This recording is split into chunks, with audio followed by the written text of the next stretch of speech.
Hey everybody, it's Doug here. Welcome back to the channel and welcome back to a new playthrough. But this is going to be a little different. I want to go over some stuff that I acquired before getting ready to do the playthrough. And it's going to change the fundamentals of the game in some respects. So I wanted to cover this, and what you're seeing before you is something I acquired. CMON put out these really great graphic novels based on their games. There was one for several games. I got a few of them. I got the zombie side, the Cthulhu one. I'm trying to see what the other is sitting on my shelf over here. And one other, and I'm trying to remember what it is. But yeah, zombie side, Invaders, Cthulhu, and something else. Anyway, I want to talk about the Cthulhu Death May Die one, because they also came with extras, comic book extras for the game, and I want to talk about those. But first, just to give you a glance, I'm not going to ruin this for you, but this is a comic book based on the game, or graphic novel, hardback, really nice, well done, based on the Cthulhu Death May Die franchise, right? And it's got really good artwork in it. Again, I'm just going to flip through so I don't spoil it for you. You might be able to spot some of the characters from the books, or from the game rather, in the book. And then once you get through the whole storyline, there's some additional little stories about the characters in the back. It's pretty neat. Anyway, I haven't read this one yet. I'm saving this one, but you can see that there's some cool stuff in here regarding the characters. So anyway, that's the graphic novel, but more importantly, put that to the side. For the game purposes, there's this box that came with it. And there's basically a box for when you got the graphic novel, you also got the extras box for that game, which is pretty neat. There's also one, like I said, for zombie side, which is cool. But here's the expert cultist cards. The back of the box. You can see there's 6 new characters. We'll go over those, though I haven't opened them up yet. There's these detective tokens, which are for one of the characters. There's these painting tokens, which are for another character. It's this one here. I can't remember her name off. We'll look at that. And then there's these expert cultist cards, which allow you to modify the cultists and give them actual special abilities. It's pretty cool. So we're going to open this up before we do the playthrough, because I'm debating. I think I'm going to use characters from here. In fact, I'm pretty sure I am. But here are the characters, and I'm going to see if my nails are good enough to open this up. They were nice. So we're going to take a look at this and look at what's in here. So I'm not going to read all the backstories in this yet. If we choose to play the characters, I will go read their backstory. But there's some really interesting new mechanics around these characters. Of course, this is the typical character board. You got their actions, the things that they do to resolve their turn. But she has this cool thing, and it aligns with these paintings here. These are these 4 paintings. And that is her arcane painter. It says when you rest, and if you know how to play the game, you'll understand this. If you don't, you can see it when I play it. When you rest, place or move a painting token within one space of you. Investigators may discard a painting token in their space to prevent one attack against them. So she can do these really cool, almost like illusion-like paintings that allow you to prevent attack against you. Pretty cool stuff. She's not very powerful otherwise, though. So you can do this multiple times. She also has stealth. She can get away from things, and she's got swiftness. So she can move real fast. She can move around a lot and do these cool paintings, but she's absolutely no fighting skills whatsoever. And so if you beef her up, she's definitely a support character. There's no question about that. Then we have Alan. I think he's the detective. Yeah, see, detective. After you investigate, gain 2 detective tokens. You may discard a token to move one additional space during a run, so that gives you some extra movement. And then I think you may also discard for a reroll. You may also discard a token to be able to rest in an unsafe space. Wow, that's really powerful, actually. You can rest in an unsafe space, meaning you can gain health and hit points and stamina back when it's not an area devoid of enemies. And then the last one is you may also discard 2 detective tokens to perform an extra action. Wow. Really cool character. So you can gather these detective tokens. Otherwise, he's got 2 other, what I consider some of the better abilities in the game, which is marksman and toughness. We may be playing with Alan. That might be fun. Alan looks pretty cool with his detective tokens and all that stuff. Anyway, good new mechanic there. And by the way, these are the detective tokens up close. That's what they look like. You can see it's Alan on there. Next, we have Jack. He's a truck driver. During a run, you may take 1 extra investigator with you when leaving a space, so you can move somebody along with him. When attacked, you have 1 free reroll for each investigator in your space, so you can defend better. And he's got Brawling and Swiftness. These are two common ones. It looks like they each have a new special ability outside of the regular abilities. After a run, you and each other investigator in your space heal 2 stress. So he's like dragging you along, making it easier for you, so you de-stress a little bit. And this is when attacking, gain a green die for each investigator in your space. That is cool. So he likes to have people around him. Hopefully he doesn't get when you play him, you don't get the one where you're alone or whatever it is and you don't like people around you. That would be bad. We got Rocco. He's a war veteran. While you're at full stress, you have 1 free reroll when attacking. That's pretty cool. So that actually gives you a benefit when you're stressed out. While you're at full stress, Brawling also works in other spaces. That's very interesting. While you're at full stress, Marksman also works in your space, meaning you can shoot something in your space, because Marksman only works when they're a space away. When you are at full stress, gain 1 level of Marksman and Brawling. So you want to level that up because these 2 will go up with it, and that's pretty important. Pretty neat character there, Rocco. Now we got Annabelle. I don't know. She has something called a gift. I'm not sure what that is yet, but we'll see. So channeling is her new thing. At the start of your turn, roll 1 die plus any bonus dice. Choose 1 to keep as your gift. Okay, that's cool. Until your next turn, you may add insanity and your gift to 1 roll each turn. So it increases your insanity, but you get to have a bonus die. You can channel the powers of the spirits. Or instead, you may add 1 sanity and your gift to all your rolls. That's pretty good instead of 1 roll. Then if you go up, you may add insanity and your gift to 2 rolls of investigators in your space. That's pretty good too, because it's really powerful stuff. And then she's got arcane mastery and toughness, which are part of the normal game. And another little girl, Lisa, Malakota. If you end your turn in a safe space, make a roll, heal 1 stress or health for each success. Lose sanity for sanity. So she can go crazy faster, but she can heal faster. If there's only 1 enemy in your space, you're considered a safe space. You may choose to not lose sanity for when using this skill. Okay, so you can opt not to. You got to get that up quick, and you can heal all the time. When rolling for this skill, you also deal 1 wound for each success to each enemy within your space. God, these are cool.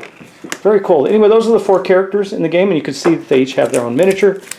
And then there's this, which is the other part of the game, the Expert Cultists. And what they do is they give you overlay this on the Cultist part of the card. You can randomize it, and they each have a special ability. When it attacks, it heals 1 for each arcane symbol or whatever. God, I'm sorry, I'm forgetting the name. And then, God, I can't believe I forgot the name. When it attacks, each symbol counts as a success. So these just give them special abilities based around the Elder Sign symbol. Thank you, sorry. When destroyed, each investigator up to 1 space away rolls 1 green die. If a Elder Sign is rolled, they gain 1 fire, so he blows himself up or something. Investigators must take 1 stress or 1 wound if they can't take a stress to attack the cultists, unless they are at full stress and wounds. So basically, these make the cultists a little more interesting and a little tougher. And that's what's in this box. So anyway, I'm going to set up a game right now, and I'm not sure who I'm going to use as an enemy yet, and I'm not sure who I'm going to use. I think I'm going to play 3 characters. I don't like playing. I think 2 is really good for solo, but I want to show off some of these new characters, and who knows, I may have an old one pop up. So anyway, I'm going to get rid of this stuff right now, and I'm going to set up for a game of Cthulhu Death May Die. I'll show you next what old one we're going to deal with and what scenario we're going to deal with. I think I'm going to pick a scenario out of the main box. It won't be the first one, because everybody and their mother has done that at least 6 times. And in fact, if you want to see a really cool playthrough of the first scenario that's really recent, like this past week, pop over to One Stop Co-op Shop and check that out. They did I think it was Mike. It was Mike or Colin. I can't remember which. Oh, Mike did another one of my favorites, which is Dawn of the Zeds. It was Colin. I did think, yeah, he did the Cthulhu Death May Die first one, because he had some really cool painted miniatures to show off, which were absolutely amazing. So we're not going to do that one. We're going to do something different. So let's get going, and we're going to show off what old one we're going to deal with and what scenario we're going to play. All right, so here's what we're going to play in this playthrough of Cthulhu Death May Die. So we're going to play against the old one, Hastur, which I think I played against before. We'll see how it goes. I think I remember I did not do very well. And we're going to be playing the 3rd episode of Season 1 called Danse Macabre. Now, you don't have to play these in any order. I don't even think, I haven't paid attention. I don't even know if they link as a story. But it doesn't really matter. You don't play in that way anyway. But it says, Danse Macabre, a fancy dinner party with masked dancers and featuring exotic animals from the Orient. Oh, to be rich and pointless. But this time, the cult is in attendance, using the dance to blend in and set up the summoning. We've got to find the sorcerers and kill them before they use the dancers as the first course. So you can see we have an episode card, which is typical. We're going to be creating the ballroom and the waterfront. There's two zones in there, and they're probably linked together. We're going to have the ball goers. There's going to be 14 dancers. The mythos cards of 8, and then, of course, the mythos cards of Hastur. We have the monster card, and we also have the discovery cards for this episode. And what I always love about this game is that because you mix it up that way, it's always different. Now, we're going to play 2 customers from, or 2, my brain's on work. We're going to play 2 characters from this new expansion that I got there, the comic pack. Alan, who I obviously really liked based on his description. With the detective pack, we're going to play Jack. And because we're playing at some ball or some like a dinner party, we're going to have Marguerite. Now, let's talk about them in more detail. We'll start with Marguerite. Here's her miniature. I got her miniature out. And it says Marguerite, or Margarite, I think it's Marguerite, but anyway, she's got the ability of Butcher. You may add any insanity rolls to any of your rolls. Okay, or you may add insanity to any of her rolls. Instead, you may add insanity and 1 success.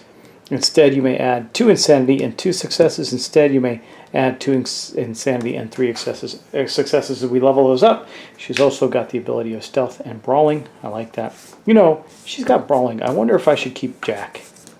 I may change out Jack here, but I like his truck driving abilities. I think that's really cool. It says, you know, during a run, you may take 1 extra investigator with you when leaving the space, and this accumulates with swiftness. And also, as you go up, you get more and more stuff that you get to do with them. And then Alan, I might change him out. I'm thinking about changing him out to somebody else. Maybe somebody with some other really interesting abilities. Since I already have somebody with brawling in Marguerite, and I have someone with marksmanship. But again, when attacked, you have 1 free reroll for each investigator in your space. I think I'm going to pass on Jack. Well, I think we're going to change him out. But let me do that, and we'll come right back. Okay, I changed it out for Annabelle with her channeling and arcane mastery, because we really don't have anybody else with arcane mastery, so I think that'll have value. And basically, at the start of her turn, she can roll 1 die and keep that die as a gift until your next turn. And then I may add, if you add a insanity, I can you may add insanity and your gift to 1 of each roll to 1 roll that turn. When we advance it, we can add it to all rolls that turn, and when we continue on, we can do more with that. So I think that'll be good. And this is her miniature. It's a nice looking miniature. Fits. I figured, again, this is some kind of macabre party, so they would have wanted some channeling seer there as well, trying to put some theme into it. And Alan was there investigating because he knew there was going to be a cult in play. All right, and then last but not least, we're going to talk about these guys. I'm debating on whether I add any of these enhanced cultists, considering playing a scenario I don't know anything about. And it also, it also increases, like this guy has an increased health. But this one, when it attacks, each Elder Sign also counts as success. That's pretty powerful. I might skip on these guys. You know what they do? They're pretty interesting, but because I'm playing something, I don't want to like doom ourselves to failure. I don't even know if these are going to be great characters in this scenario. So we'll stop there, and I will get the game set up with these characters, and we'll get going with it. So we got a lot to set up in the game, of course. I'll do that off camera, and also, but before we're here, while we're here, let's do this. We do need to determine what their bad things are, right? So I'm going to shuffle the deck up. These are the Arkham Asylum patient medical files. And we'll start with Marguerite and see what she draws as a challenge for her, because it helps increase her insanity. Hopefully it's nothing too terrible. These can be really bad or good and helpful depending on the moment. Okay, what do we got? Short-term memory loss. If you're at full stress, heal all of your stress. This is when it triggers, basically at these points when they trigger. If you're at full stress, heal all of your stress and discard one discovery card of your choice. If you are not at full stress, take a stress. So we don't want to be at full stress when that triggers. Otherwise, we're going to lose our cool cards. No, we don't want that. So do another quick cut of this one. Let's see what Annabelle gets. Catatonia. Lay your figure down. While down, you are safe and can't be attacked. Investigate, move, or take any action other than rest. You must take one stress to stand up. Wow, that's an interesting one. That just happens. We can't avoid it, really.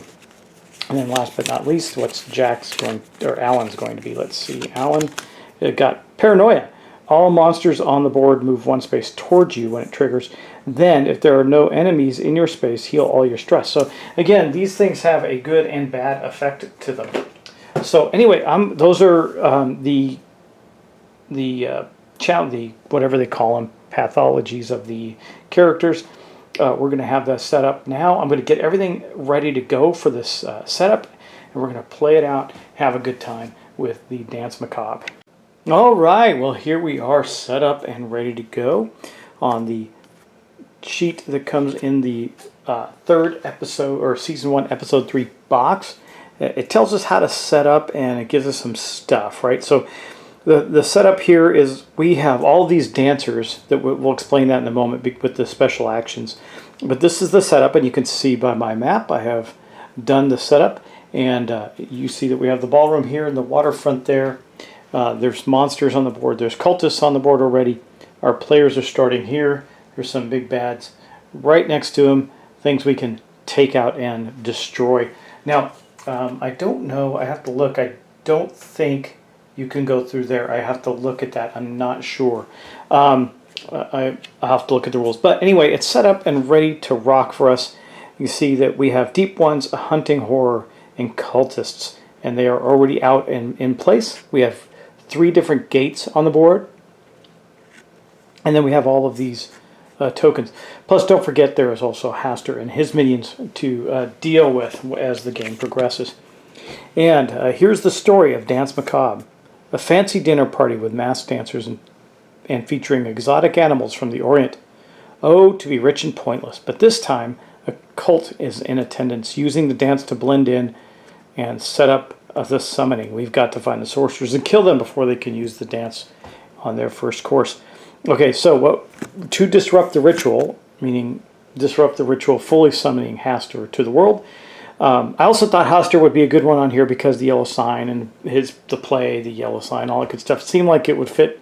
It fit well in with some kind of weird masquerade dinner party, so that's why I picked Hastur. And he's in the main box, by the way. He's the main box villain. Basically, to disrupt the ritual, we have to get all of these sorcerers face up. The sorcerers are somewhere in here. I've randomized those tokens. I don't know where they are, and they're in there somewhere. We have to get them face up and then move them to the waterfront space. Okay. When the other one advances, turn face down any sorcerer in spaces with face down ball goers. Shuffle all face down goer tokens in each of these spaces. So they can go back into hiding amongst the ball goers by putting on a different mask or something like that. Special rules: when an effect kills a face down ball goer, turn it face up. If it is a dancer, discard it. If it is a sorcerer, keep it face up. After the ritual is disrupted, remove all ball goer tokens from the board. Ignore any effects that would affect those tokens from now on. And we have 2 special skills. We have Interrogate, which allows us to, actions rather, so this is an action we can take. We can turn over up to 2 face-down ball-goer tokens in our space. We can keep any sorcerers face up and turn any dancers face down. And we can usher ball-goers. We can move 1 ball-goer token, including sorcerers, in your space up to 2 spaces away. So we can start to shuffle them toward the waterfront while dealing with the monsters and baddies. I don't know how these 2 combat-oriented characters are going to do this, but it'll be fine. Anyway, that is the story of our scenario. Now here's the rest of our scenario. Here is the bad guy himself, the King in Yellow, Hastur. He is pretty cool. Here are his cards. It says, when Hastur advances, you gain a yellow sign token. Summon one Hastur disciple at the nearest gate and one cultist at each other gate. Okay, so his cultists are the normal cultists. As I said, I decided not to play with the special ones because I frankly don't know how this is going to go. But his disciples are a little tougher. They actually have 3 green dice that they roll in combat, so they're a little tougher than the cultists. You see they're carrying a machine gun.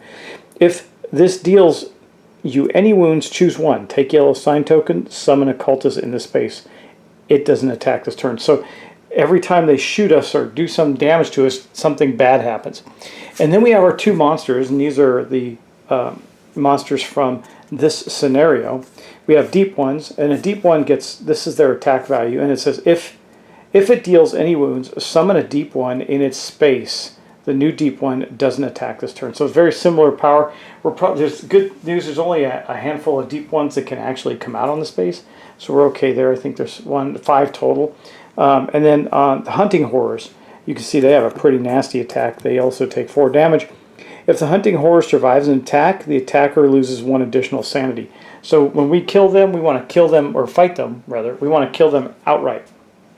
Now I also promised that we'd tell the stories of these characters, so I'm going to move their tokens off the board for just a moment and tell you their stories. This is Annabelle Laveau, I'm going to say Laveau, New Orleans, Louisiana. When you can communicate with the spirits, I'm not going to try to do that. You know how to deal with a ghoul. That's probably true. Raised in the Last Hope Orphanage, survivor of a terrible hurricane which took her family away. Annabelle is Marie Laveau's granddaughter, the famous voodoo queen of New Orleans. Like every voodoo practitioner, Annabelle knows well the dealings with things from other worlds is no cakewalk. But the entities she calls to her aid often reveal secrets invaluable to the eternal struggle against the darkness from beyond. Every investigator knows well that to battle the minions of the great old ones, guns are sometimes not enough. Knowledge, ingenuity, and supernatural aid are sometimes required. So that is Annabelle. And again, she's got that gift ability, which is quite cool. And we'll see her in action shortly. She's got arcane mastery and toughness. Again, I'm not going to go over all of these. You can look at my other playthrough or other playthroughs just to see what those basic abilities are, and you'll see them in action as we use them and level them up. Of course, from time to time, Annabelle goes catatonic. So we'll see how that plays out as well. That'll be really interesting. Okay, next up we have Alan. He's one of the characters from the new box. We're going to take off his cards. And he's a paranoid guy, but here's a story. Alan Jenkins, he's from New York. An investigation is conducted with purpose, and a couple of revolvers don't hurt either. If you spend your life investigating crime, you'll encounter plenty of hard play, as they say. But Alan Jenkins figured he'd be foiling plots, protecting wealthy businessmen, and investigating murders, not poring over arcane tomes, searching for mystical objects, and staring down fanatical, demon-worshipping cultists. Yet Alan's a practical man who quickly adapts to each situation. He doesn't spook easy, and he ain't afraid to draw down on the cultists and demons alike. It'll take more than a lot of wiggly-fingered mystic mumbo-jumbo, or just jumbo, to get the better of Al Jenkins. Okay, that's his story, and again, he has the condition of paranoia, where all monsters on the board move 1 to a space when this triggers, and then if there are no enemies in his space, he gets to heal all of his stress. So, good thing he's a marksman, because he is going to want to shoot things from afar and stay away from them so they don't get to him, and hopefully kill them so they're at least 2 spaces away, right? Last but not least, we have Marguerite, or Marguerite. I'm going to call her Marguerite because that sounds right to me. Marguerite Richer, Munich, Germany. If the meat is too tough, you just need a sharper knife. Well, ain't that the truth? She's got sharper knives. Marguerite Richer was an paleontologist and celebrity chef with a specialty in ancient food preparation and dishes. Her exotic cuisine raised her to renown across Europe, where dishes from the ancient world graced modern dining tables, sometimes for the first time in millennia. Finding these recipes took her to ruins and digs across the world, and inevitably into contact with blasphemous secrets and otherworldly occultism practiced before mankind walked upright. She retired from the spotlight, but still delights in exotic dishes, though perhaps one should avoid inquiring about the ingredients. She's putting foul monsters into her ingredients. That is rather interesting. Anyway, this is her character, and she's all set up and ready to go. She's going to be the orange one. And here are all the characters. And again, she's got short-term memory loss. So she got hit in the head during one of these expeditions at one point in time. And if you're at full stress, heal all of your stress and discard one discovery card of your choice. If you're not at full stress, take a stress. I really want her to take stresses. I don't like losing discovery cards. That's really bad. Anyway, we have also just to round this out and wrap it up for this episode, we have the Mythos deck all set up and ready to go. I've shuffled it, but I'm going to keep shuffling it because I like the two different sets of cards. The one from the episode we're playing in, and the one from the great old one we're playing against, to be well shuffled.